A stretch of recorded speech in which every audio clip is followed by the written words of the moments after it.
buenos días, muy buenas tardes, muy buenas noches, dependiendo en el momento en que estés viendo esta transmisión que tenemos el día de hoy desde el estudio del Diván Informativo. Mi nombre es Pati Avilés y te doy la bienvenida a este espacio donde tenemos grandes entrevistas. Te recuerdo nuestras redes sociales, estamos en Instagram, en Twitter, en TikTok, en YouTube y claro, aquí en Facebook. Y esperamos tus comentarios, tus sugerencias, mándanos mensajitos para algún comentario que tú nos quieras hacer. Yo quiero preguntarte, ¿has escuchado sobre lo que es el liderazgo? Yo creo que sí lo hemos escuchado y más ahorita como que está un poco más presente. Pero hablar de liderazgo es, la verdad, algo fácil. Decirlo es muy fácil. Lo difícil es ejercerlo. Y aún más difícil es ejercerlo bien y de una manera sobresaliente. Hoy nos acompaña un líder social. Él cuenta con una trayectoria de 20 años de liderazgo y trabajo social, licenciado en Derecho por la UAM, presidente de la FEUM en el 2007 y funda Empezar de Cero en el 2012. Cuenta con una maestría en Administración Pública por el Instituto Nacional de Administración Pública. Iniciador de diversas labores educativas con niños y jóvenes en Cuernavaca y actualmente es presidente nacional del movimiento Empezar de Cero. Damos la bienvenida al estudio del Diván Informativo a Luis Alberto Salas. Bienvenido, Luis. Muy buenos días, tardes o noches, como comentas. Al contrario, es un gusto. Me siento muy contento de estar aquí con ustedes y los felicito por el programa que han logrado. Muchísimas gracias, Luis. Oye, y hablando sobre este tema del liderazgo, ¿tú cuál crees que sea la importancia de los líderes sociales actualmente?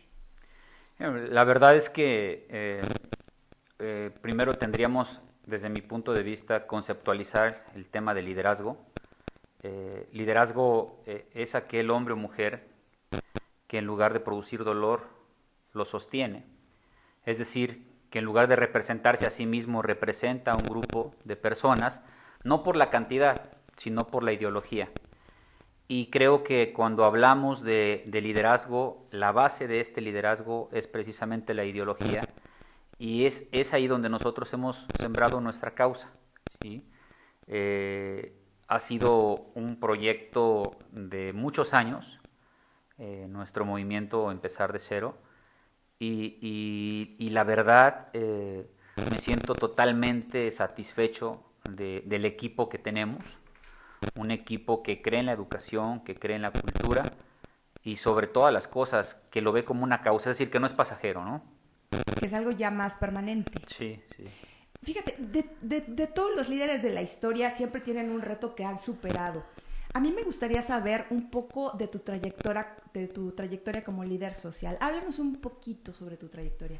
Sí, la verdad empecé muy joven en lo que es la política social. Fui líder estudiantil en la preparatoria diurna número 1. Recuerdo muchísimo que en una ocasión, cuando entramos a la preparatoria en primer semestre, pues yo me quedé sorprendido porque salían los jóvenes rapados, ¿no? Yo decía, ¿qué está pasando, no? Y me empezó a dar miedo porque estaban saliendo todos rapados. Y pues, imagínate, yo de pronto digo, ¿voy a entrar ahí? Sí, no, era una tradición, muchos han de recordar, okay. En la prepa 1 las llamaban las perradas, las novatadas, sí, las perradas. Sí, y entonces los rapaban por completo. Había un acto de intimidación incluso y mira algo importante, ahí empezamos a sembrar nosotros un poquito de liderazgo y de causa. No estuvimos de acuerdo, yo nunca dejé que me raparan. Primer semestre, yo veía casi a todos peloncitos, pero yo nunca dejé que me raparan. Y después, cuando buscamos nosotros la representación estudiantil, hicimos una comisión para evitar que se le rapara a los de nuevo ingreso. Es decir, ¿a qué voy? Surgimos muy temprano en el liderazgo social, pero desde un concepto, una palabra que yo llevo todos los días de mi vida, la congruencia. Es decir, no hagas lo que no te gusta que te hagan, ¿sí? Cuando vas a sembrar, cuando vas a construir una institución, cuando vas a construir un liderazgo en tu misma familia, ¿sí? Tienes que buscar lo más que puedas el ser congruente. Logramos el liderazgo social en la preparatoria diurna número 1, Luego fui líder estudiantil de la Facultad de Derecho, fue un honor, fui presidente del CESA, consejero universitario y tuve el honor de representar a más de 35,000 universitarios en mi máxima casa de estudios.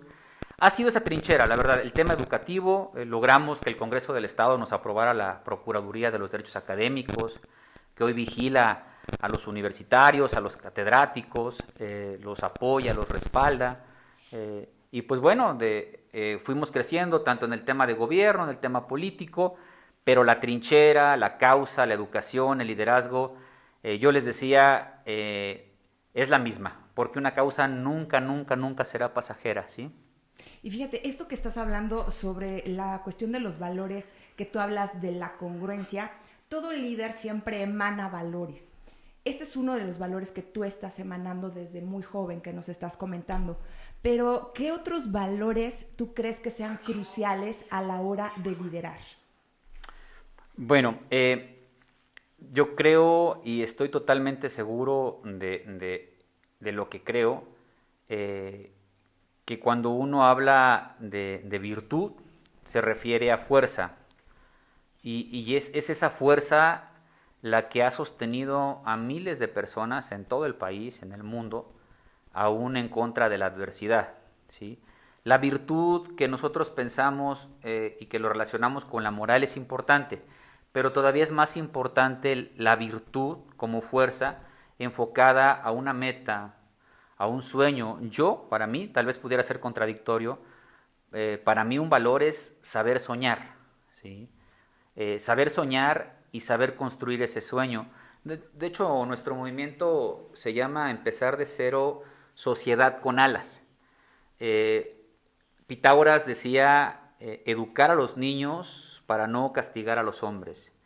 Y en este aforismo, en este conocimiento es que nosotros construimos nuestro movimiento, educar a los niños para no castigar a los hombres. El valor más importante, porque para mí es un valor, porque es una virtud, pues sería la educación. La educación es camino y meta, ¿sí? En ese sentido, estoy totalmente seguro que se puede construir muchísimo, muchísimo en beneficio de los que menos tienen y en beneficio de los que muchos sueñan, ¿no? Oye, y hablando sobre esta labor que tú tienes como líder social, ¿de qué te sientes más orgulloso en estos 3 últimos años? Y digo 3 últimos años porque si nos vamos a los 20 que tienes de trayectoria, nos vamos a echar aquí horas y horas y horas y horas. Por eso yo digo que estos 3, y luego contando el de la pandemia, que yo sé que también has de tener ahí trabajo social. Sí. Pero cuéntanos un poco de estos últimos años, ¿de qué te sientes muy orgulloso de todo este trabajo que todavía sigues, o sea, que tienes, y de esa trayectoria tan grande de 20 años? Mira, la verdad es que lo primero... me siento totalmente orgulloso del equipo de trabajo que me acompaña, no que me sigue, que me acompaña. Un equipo de trabajo de hombres y mujeres, y yo sé que me están viendo o me van a ver, ¿sí? Que les agradezco de corazón el haberse sumado a esta causa. Cuando yo tuve la oportunidad de ser munícipe de Cuernavaca, fui presidente de la Comisión de Turismo, presidente de la Comisión de Juventud, yo decidí concluir mis 3 años, es decir, no pedí licencia para buscar otro cargo, respeto, es un derecho constitucional hacerlo, pero yo no lo hice. Y yo me pregunté, como muchos nos preguntamos en nuestra casa, vamos en el autobús o en nuestra vida y nos preguntamos algo, ¿no? Yo mismo, dices, yo mismo, y yo me pregunté, ¿estoy satisfecho con lo que he hecho hasta ahora? Sí, sí estaba satisfecho, pero me faltaba más. Y decidí que no iba a participar en ni un solo cargo de gobierno, que no iba a participar en el sistema o en la política tradicional o en ningún partido hasta que reencontrara ese origen, porque mi origen es la educación. Y así fue que se denominó Empezar de Cero, porque yo mismo decidí empezar de cero. Y hay un concepto muy importante que quisiera que lo supiera nuestro público, el público de ustedes, es reiniciar. Empezar de cero es reiniciar, ¿sí? Entonces, necesitábamos reiniciar al individuo para después poder reiniciar las instituciones. Y nosotros estamos totalmente seguros que con educación el individuo se puede reiniciar, como el teléfono, ¿no? Yo siempre lo he dicho, no funciona, lo apagas y lo prendes, o le pones la función reiniciar, ¿sí? Esta educación a nosotros nos ha servido como bandera, como estandarte, como causa. Son 3 años me decías qué hemos hecho en estos últimos 3 años. El movimiento lleva ya casi 9 años.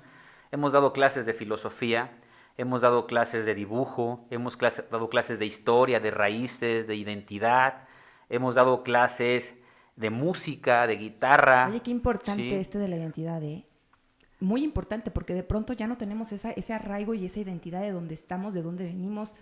Es muy importante esa parte. Mira, uno de los maestros, Gustavo, un amigo nuestro, muy joven, por cierto, sabe náhuatl. Él les da clases a los niños, aparte sabe dibujar, hace los dibujitos él mismo de Miguel Hidalgo, de los grupos prehispánicos, hace todo él y son unas clases que en lo particular yo veo la pasión del maestro, pero también veo la pasión de los niños hacia el conocimiento. Hemos tratado de que la identidad, la historia, las raíces, nuestra cultura, también sea base de nuestro movimiento. Los niños saben de historia, pero no saben de raíces, ¿sí? Y siempre hemos dicho que si los niños aprenden de sus raíces, van a amar más a México. Y al amar más a México, van a amar más a su esposa, van a amar a sus hijos. Amas tu ¿sí? entorno. Totalmente. Es una visión completamente. Yo ponía ejemplo a Gustavo, ¿no? Pero, por ejemplo, otra maestra, Liliana, ella da clases de pintura y después ojalá tenga la oportunidad de acompañarnos ya que concluya la pandemia, porque son clases presenciales. Tenemos clases virtuales en este momento, pero en el caso de las clases presenciales, en el caso de Liliana, yo decía, una joven que viene desde Temisco, ¿sí? Todos los días a dar sus clases, una mujer comprometida con la niñez. Yo recuerdo cuando les empezó a enseñar a hacer ojos, empezó a enseñar a hacer manos, los niños sorprendidos de cómo se hacía un ojo, ¿no? Y déjenme decirles, yo soy diseñadora gráfica y pues dentro de la carrera me tocó el taller o la materia de figura humana. Lo que son los ojos y las manos es la parte física más difícil de dibujar. Mira, me decía esto la abogada, porque aparte de licenciada en Derecho, ¡Ay, algo, mira! sí, algo muy bonito. Por ejemplo, yo he sido catedrático de la Facultad de Derecho de la UAM en muchas ocasiones. En este momento soy catedrático de la licenciatura de Turismo, por cierto, una licenciatura muy importante para el Estado, que está haciendo vanguardia, ¿no? La Universidad del Estado en el tema turístico. Y ella fue mi alumna, la licenciada, la que da clases de dibujo. Pero ahí no nos conocimos más que como maestro y alumno y después nos reencontramos, ella en una causa, yo en otra, y precisamente yo a propósito de lo que decías de lo difícil de los ojos, lo más difícil ha sido que los niños nos miren a los ojos. Los niños no saben confiar en cualquier persona. Me decían a mí, porque una de mis pasiones es la política, y me encanta la política, me he preparado aparte en el tema político, pero me decían, Luis, pero ¿por qué? ¿Por qué con los niños? Los niños no votan, ¿no? ¿Por qué con los niños? Ha sido una satisfacción enorme el estar cerca de los niños. Yo siempre he dicho, hemos buscado ser sus maestros, pero al final hemos sido sus alumnos, ¿sí? Entonces, han sido 3 años completos de clases, conferencias. Tenemos una conferencia que se llama Conferencias Urbanas. Yo tengo un movimiento que también estamos sembrando a nivel nacional, que se llama Somos Libres. Entre las pasiones que tengo, pues es escribir. Presentamos hace poco tiempo una iniciativa en el Congreso del Estado para recuperar las bibliotecas y para crear la ley de fomento de la lectura. Qué importante es eso. Ya muy pocos jóvenes conocen una biblioteca. O sea, a mí, afortunadamente, todavía me tocó. Y es muy bonito, la verdad es que es una experiencia muy distinta a lo que actualmente se vive, en donde te dicen silencio, porque a veces ya no sabemos tener silencio. A veces como que el silencio nos asusta. Pero yo recuerdo mucho en las bibliotecas que era de verdad un silencio y era estar leyendo o estar investigando, porque bueno, anteriormente no existía Google, chicas y chicas, y aunque ustedes no lo crean, no existía. Entonces teníamos que ir a la enciclopedia, teníamos que buscar el diccionario, teníamos que buscar toda esta información de la hemeroteca, o sea, toda esta información, y que sí, la tecnología también ha abarcado esta parte, y qué bonito que tú estés con esto de retomar lo que es, pues sí, el utilizar las bibliotecas. Mira, ya está la propuesta de iniciativa en el Congreso del Estado. A mí un equipo de trabajo me decía, parte del equipo, que juntáramos firmas. Le dije, vamos a perder más tiempo juntando firmas, mejor presentémosla. Es decir, hubiera sido más políticamente aceptable si lo quisiéramos ver en cuanto a un tema de impacto o social, el juntar firmas. Llegábamos al Congreso, les presentábamos todas las firmas de la sociedad, pero también pudiera haber sido que abonara a dividir al Congreso con el movimiento. Ya está en la Comisión de Educación, esperemos que lo tomen con muchísima responsabilidad. Queremos crear esta iniciativa juntos con la comisión, ojalá ya no se tarden tanto. Las bibliotecas, miren, lo que son las redes sociales, lo hemos escuchado mucho, pero yo lo quiero decir, es tener una universidad en la espalda. Las redes sociales es una universidad en tu espalda. Tú te metes y puedes leer sobre física, química, matemáticas, biología, puedes conocer París, ¿no? Y las redes sociales, la internet es una universidad en tu espalda. Pero lo que estamos buscando es hacer una armonía entre las bibliotecas y la tecnología, que sean centros turísticos, que sean centros culturales, que las bibliotecas las conozcan nuestros niños, nuestros jóvenes. Los más pequeñitos, los más de 16, incluso de 7 años, ya no fueron a visitas guiadas a bibliotecas. Sí, ¿no? no, ya no. El olor de los libros. Entonces, sí. y aparte, las bibliotecas, nosotros lo decimos, si recuperamos las bibliotecas, pues es recuperar a México. Ahí está la educación, ahí está la semilla, ¿sí? Y por otro lado, algo ilógico, el Estado de Morelos no tiene la ley de fomento a la lectura y no tiene una ley general de bibliotecas, que aunque existe a nivel federal, está obligado el Congreso del Estado a crear estas dos leyes. Entonces, le estamos pidiendo al Congreso del Estado que se etiquete recurso para recuperar las bibliotecas y que se etiquete recurso para el fomento de la lectura, así como se etiqueta mucho recurso para cosas que a veces no se necesitan. Pues ahí lo dejamos a nuestros señores diputados que lo tomen a consideración. Creo que es una parte muy importante, sobre todo porque tiene que ver con los futuros profesionales y que esta parte pues que no se pierda. Y fíjate, también hablando en cuestiones de importancia en general, no nada más de la niñez, es esta parte de las emociones. Y sobre todo aprender a trabajarlas en nosotros mismos. Hoy es como algo que está totalmente como ya muy centrado por la cuestión del confinamiento, por todo lo que vivimos con la pandemia. Pero, ¿cuál crees que sea la emoción que más contagias habitualmente en tu forma de trabajar y liderar?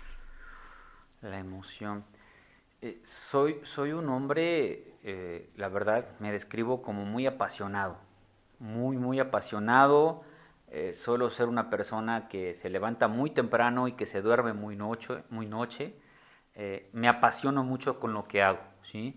Me gusta la música, me gusta la lectura, me gusta la poesía, soy escritor, me gusta la cátedra, me encanta dar clases. No sé si sea buen maestro o no, eso le tiene que preguntar a mis alumnos de la universidad, pero me encanta ser catedrático. Pero la emoción, yo crecí con una frase que mi padre me decía. Mi padre me decía que siempre mirara el cielo. Y yo le decía que ¿por qué? Mi padre me decía que porque entre la altura de la cabeza y la altura del cielo se mide a los hombres y a las mujeres valientes. Entonces, a mí, en lo particular, una emoción que me sembró mi padre y que yo construí también desde muy niño fue ser valiente, ¿sí? Ser valiente, o sea, es decir, transmitir esa emoción de valentía, no de valentón, ¿no? De valentía, la valentía de decir, nací en la pobreza, pero crezco, la valentía de decir, está la pandemia, pero vamos con todo, la valentía de decir, podemos lograr lo que querramos. La realidad es de que me gusta mucho amar. Yo siempre le digo a mi esposa, a mis hijos, a mis alumnos se los digo, el amor mueve montañas, el amor transforma. Hay un sinónimo y un antónimo, es el amor y el odio. Yo tengo un pequeño versito que dice, amar o odiar, el principio o el fin de la existencia humana. Todo depende de la textura con que el ser se desarrolla. Pero el amor y el odio construye y destruye a la vez, ¿sí? Entonces, son dos emociones, el amor en sí, la valentía, y yo he tenido la fortuna de encontrar a mi alrededor a personas que saben amar y que son valientes, ¿sí? Qué maravilloso, a mí me gustó mucho. Por favor, repítame lo que me dijiste ahorita en la frase que tú... Gracias, sí. Amar o odiar, el principio o el fin de la existencia humana. Todo depende la textura con que el ser se desarrolla. Es decir, ser dominador o dejarte dominar, ¿sí? Aspirar a la grandeza o sentirte pequeño, ¿sí? Es una conjugación. Los grandes filósofos de la historia planteaban la conjugación del sinónimo y el antónimo como construcción de vida, ¿sí? Y debe ser, es como el yin y el yang, Así es. el día y la noche. Claro. Son complementarios. Pero fíjate, algo que sí, que hemos estado mencionando en esta entrevista y que quiero que me comentes ya así a grandes rasgos, es sobre este movimiento que es empezar de cero. Platícanos qué es en sí este movimiento de empezar de cero. Sí. Empezar de cero, decidimos precisamente que fuera una pauta para nosotros mismos reiniciarnos como individuos. En el movimiento hay psicólogos, hay abogados, hay arquitectos. Por cierto, te quiero comentar, en Tasco, por ejemplo, el movimiento ha crecido mucho, coordinado por un gran líder, muy natural, un líder fuerte, con mucha potencial, que se preocupa mucho por los niños, por los jóvenes, Eduardo Campuzano. Así en otros municipios ha crecido muchísimo. Empezar de cero, decidimos que no fuera una asociación civil y que no fuera una fundación. No decimos que no vayamos a crear una fundación, porque está en idea hacerlo, ¿sí? Pero queríamos que se fuera construyendo poco a poco de manera natural, es decir, sin necesidad de un legado, sin necesidad de una cuestión jurídica, de una credencial que te diga soy tal persona. Entonces, ha crecido como un movimiento social, educativo totalmente, cultural. También tiene que ver con la capacidad de pensamiento, enseñarle a la sociedad y aprender de la sociedad la importancia de la democracia, de saber qué es la democracia, saber que la educación es un instrumento y te decía también es una meta, y en particular empezar de cero significa reiniciar, ¿sí?, a través de la educación, pero algo muy importante, cuando empezamos el primer año nosotros hablábamos de educación, literal, y lo puedes verificar en nuestras redes sociales, las conferencias que dábamos, las clases que dábamos, era educación, pero nos dimos cuenta de algo. Cuando yo empecé a hablar con adultos mayores en la calle, empecé a hablar con el taxista, empecé a hablar con el carpintero, empezamos a hablar con los maestros, nos dimos cuenta, y sobre todo con las madres, que era más importante todavía empezar con la reeducación. Entonces, el movimiento empezó a replantear su estrategia, su ideología, y empezamos a hablar de que si la madre o el padre no aceptaban la reeducación, el hijo no iba a aceptar la educación. ¿Sí? Sí, sí. Sí, punto muy importante, porque si bien nos estamos enfocando en los niños como tú lo haces, pero de pronto llegan a la casa, a lo mejor están con ustedes en las aulas o están en los espacios en donde los están escuchando y es retroalimentación en el sentido de decir el niño, sí hago clic con lo que ustedes me dicen, pero cuando llego a casa, mi mamá y mi papá tienen otro pensamiento, entonces también el niño, pues sí hay un choque de ideas. Mira, la verdad, totalmente, y lo dices, hay un choque de ideas y hay un choque de emociones. Nosotros lo decimos, y no es de ahora, lo decimos. Yo tuve la oportunidad de ser presidente de la Federación de Estudiantes y teníamos un programa que se llamaba Universitarios por el Futuro de Nuestros Niños, otro que se llamaba Universitarios por la Sociedad, otro Calor Universitario, el Derecho por la Sociedad, porque esa es la función de la educación, está al servicio de la sociedad. Pero ¿por qué lo relaciono? Porque desde hace muchísimos años nosotros hemos creído que tiene mucho que ver, y tú me hacías esa pregunta y se me hizo muy importante, el tema de las emociones que le transmites a los que están a tu alrededor.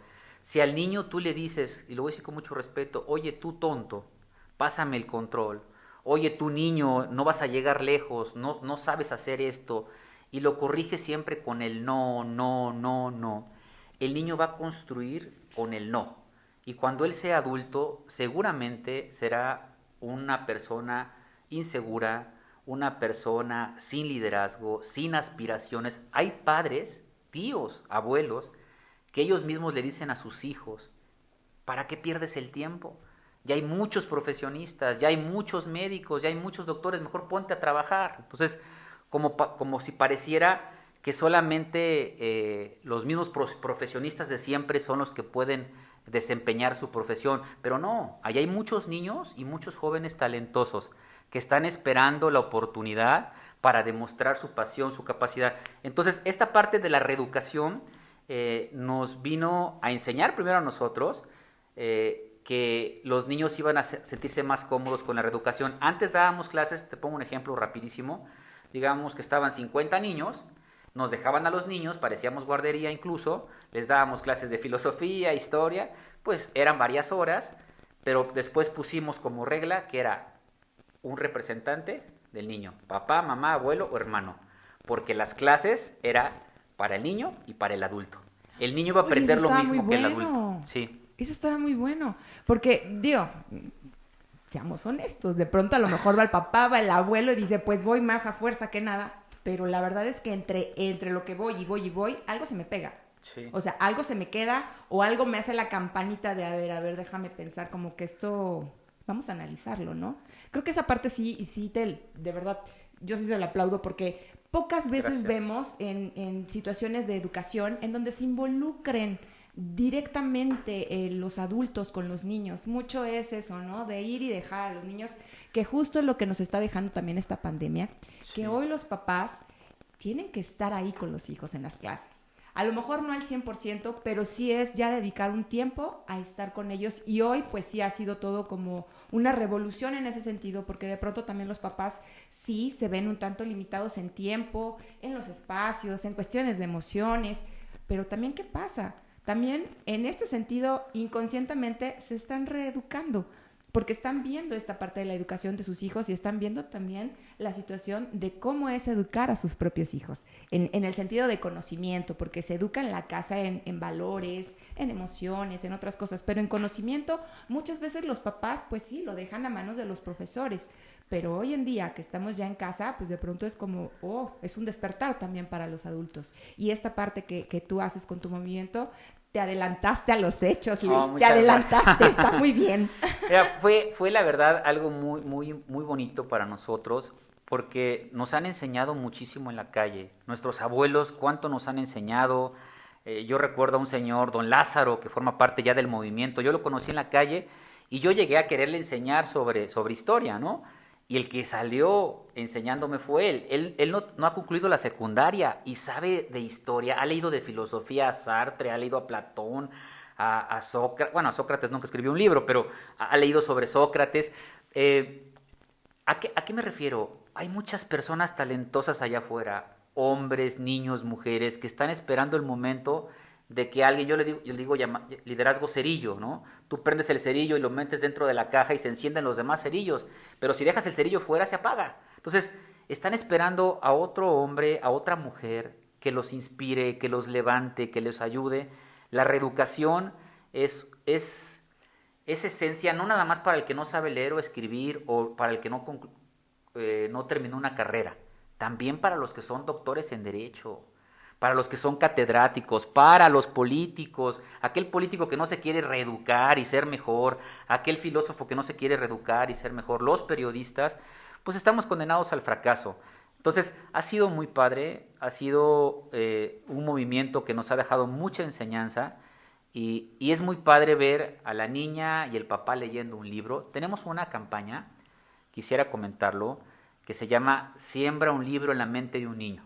Es una campaña impresionante porque obviamente tiene que ver con que el niño lea un libro cada mes. No nada más es regalarle un libro y ya, ¿no? Que es importante, yo aplaudo a los que lo hacen, sea político o no sea político, sea maestro o no sea maestro, pero es un seguimiento de conocimiento. Entonces, esta campaña Siembra un libro en la mente de un niño ha motivado a que la mamá, el papá y el niño se pongan a leer el mismo libro y compartan sentimientos, compartan emociones y compartan la vida, porque si los padres y las madres se la pasan trabajando y no comparten tiempo con sus hijos, pues ¿de qué sirve el dinero? ¿Sí? ¿De qué sirve la aspiración? ¿Sí?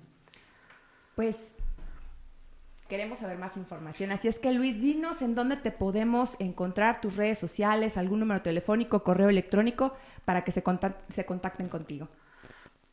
Claro que sí, yo les agradezco muchísimo por la invitación, es un espacio que yo admiro mucho, los he seguido mucho, van a crecer todavía mucho más de lo que están creciendo. Hace falta medios como estos que le apuestan al razonamiento, a la capacidad, al liderazgo. Ojalá también aprovecho a la sociedad que siga a estos medios que le están apostando al tema de la educación y la cultura. Y bueno, mis redes sociales me pueden buscar como Luis Alberto Salas Catalán en Facebook. También está la página de Empezar de Cero Sociedad con Alas. Cada municipio tiene una página diferente en cada estado, donde tenemos obviamente movimiento, pero en el caso de Morelos es Empezar de Cero Sociedad con Alas, y mi página Luis Alberto Salas Catalán, y pues yo estoy a la orden, me pueden dejar ahí un mensaje abierto, yo les contesto, les mando mi número celular, nos ponemos de acuerdo. Si quieren llevar alguna escuela comunitaria, tenemos ahorita una campaña que se llama Salas Libres, Salas de Educación y Cultura. Son grupos cerrados donde hay maestros de inglés, de música, y todo es virtual, ¿sí? Todo es virtual. Ah, pues qué interesante, hay que acercarnos, sobre todo papás si tienen el interés también porque sus hijos tengan pues unos espacios y educación aparte de la que ya tienen. Vamos a leer aquí unos comentarios que tenemos, que dice Taxi Cuernavaca, puros pelones en la prepa 1 y prepa 2, andar pelón y era la neta. He de decirles, a mí no me tocó el pelón, pero me tocó el que me vaciaron pintura de acrílico. Ah, sí, o las palmeras que quemaban, ¿no? David Sotelo, saludos a todo el equipo del programa, saludos a Luis Alberto Salas Catalán. Josefina Moreno Saldana, saludos licenciado. Eduardo Campuzano, desde Tasco, saludos a Tasco, les mandamos un saludo, nuestro líder nacional de movimiento Empezar de Cero. Andrés Aguirre, excelente transmisión, muchas gracias Andrés. Ángela Azuley Luna, qué gusto escuchar a un ser humano con liderazgo, valores, educación. Felicidades por esta entrevista, quien piensa en la educación y futuro en los niños. Muchísimas gracias. Eduardo Baena, excelente líder y fundador de un gran movimiento nacional, necesitamos políticos de verdad. Cuente con mi apoyo, licenciado. David Sotelo, llevamos más de 8 años recorriendo Cuernavaca con educación, motivando a nuestra sociedad a ser una sociedad con dignidad, con valores. Hoy es una realidad, somos hombres, mujeres y niños valientes que nos educamos y reeducamos.